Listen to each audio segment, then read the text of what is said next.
TTD ప్రతిష్టాత్మకంగా నిర్వహిస్తున్న అన్నప్రసాద పథకంపై వివాదం రేగింది. నాణ్యత లేని ఆహారం పెడుతున్నారని కొందరు భక్తులు ఆందోళనకు దిగడం కలకలం రేపింది. అటు ప్రతిపక్షాలు కూడా టీటీడీపై విమర్శలు చేశాయి. మరి అన్నప్రసాద సముదాయంలో జరుగుతున్నది ఏంటి? ఆహారంపై భక్తులు ఏమంటున్నారు? తిరుమల తిరుపతి వెంకటేశ్వర స్వామి దర్శనం కోసం రోజు వేలాది మంది భక్తులు వస్తూ ఉంటారు. వీళ్లలో అధిక శాతం స్వామివారి అన్నదాన ప్రసాద సముదాయంలో భోజనం చేస్తూ ఉంటారు. స్వామికి భక్తులిచ్చిన కానుకలు, విరాళాలపై వచ్చిన వడ్డీతో నిత్యాన్నదాన పథకం అమలవుతోంది. ఎంతో ప్రతిష్టాత్మకంగా నిర్వహిస్తున్న ఈ కార్యక్రమంపై ఆరోపణలు రావడం చర్చనీయాంశమైంది. 1985లో అన్నప్రసాద పథకాన్ని ప్రారంభించింది టీటీడీ. అయితే ఈ పథకానికి భక్తులందించే విరాళాలు పెరుగుతూ వస్తున్నాయి. దీంతో అన్నదాన పథకాన్ని మరింత విస్తరించింది టీటీడీ. మొదట్లో ఆలయం ఎదుట అన్నప్రసాద కాంప్లెక్స్ ఉండేది. ఇప్పుడు శ్రీవారి పుష్కరిణికి ఎదురుగా ఆసియాలోనే అతిపెద్ద అన్నప్రసాద సముదాయం ఏర్పాటు చేసింది. ఇక్కడ ఒక పంక్తిలో 4000 మంది భక్తులకు అన్నప్రసాదం వడ్డించేలా ఏర్పాట్లు ఉన్నాయి. అన్నప్రసాద కాంప్లెక్స్తో పాటు వైకుంఠం క్యూ కాంప్లెక్స్, యాత్రికుల వసతి సముదాయంలోనూ అన్న వితరణ జరుగుతోంది. తిరుపతిలోని శ్రీవారి వసతి సముదాయాలతో పాటు తిరుచానూరు పద్మావతి అమ్మవారి ఆలయం తదితర ప్రాంతాల్లో నిత్యాన్నదానం జరుగుతోంది. అన్నదానం కోసం ఉపయోగించే సరుకుల్ని టెండర్ల ద్వారా కొంటోంది టీటీడీ. అలాగే నిత్యం 8 టన్నుల కూరగాయలను విరాళంగా అందిస్తున్నారు దాతలు.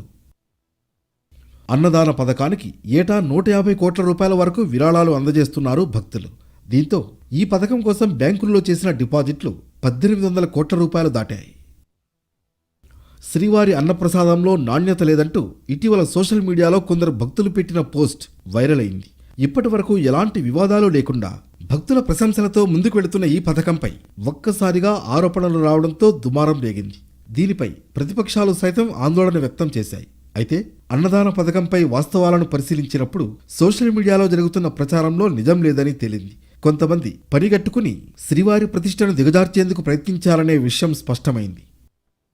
చాలా బ్రహ్మాండంగా ఉంది ఈ అన్నదాన విషయంలో. అయితే మాత్రం ఏ రోజు కూడా ఇది బాగోలేదనే పరిస్థితి అయితే లేదు. ఒక సాంబార్ కానీ, రైస్ కానీ, కర్రీ కానీ ఏది పెట్టినా సరే ఏది కూడా ఒకే పరిస్థితి అయితే లేదండి. తిరుమల శ్రీవారి అన్నప్రసాద సముదాయంలో భక్తులకు అందుతున్న ఆహారం నాణ్యతను మాజీ సీఎస్ ఎల్వి సుబ్రహ్మణ్యం స్వయంగా పరిశీలించారు. భక్తులకు ఏమైనా అసౌకర్యం కలుగుతోందా అని అడిగి తెలుసుకున్నారు. ఆహార నాణ్యత బాగుందని, ఉద్యోగుల సేవలో ఎలాంటి లోపం లేదని చెప్పారు భక్తులు. వెంగమాంబలో భోజనం అది బాగానే ఉందండి, చక్కగానే వడ్డిస్తున్నారు. ఆ మధ్య ఏదో సరిగా లేదని వైరల్ అయిందని చూసాము. అలా ఏమీ అయితే లేదు, చాలా నీట్గానే ఉంది. చాలా బాగుంది. అడ్మినిస్ట్రేషన్ విషయంలో కానీ ఎవ్రీథింగ్ ఈజ్ ఓకే. ఎక్కడ మనం తప్పు పట్టడానికి కానీ విమర్శించడం కానీ ఎక్కడా లేదు. విమర్శనాత్మక కోణంలో కూడా నేను చూశాను, బట్ ఎక్కడా కూడా విమర్శించాల్సినటువంటి అవసరం కనిపించలేదు. మొత్తానికి దశాబ్దాలుగా కొనసాగుతున్న టీటీడీ అన్నప్రసాద పథకంలో ఎలాంటి లోపం లేదని తేలిపోయింది. అంతేకాదు, భక్తులకు చిన్నపాటి అసౌకర్యం కలిగినా తమకు ఫిర్యాదు చేస్తే పరిష్కార మార్గాలను అన్వేషిస్తామంటున్నారు టీటీడీ అధికారులు.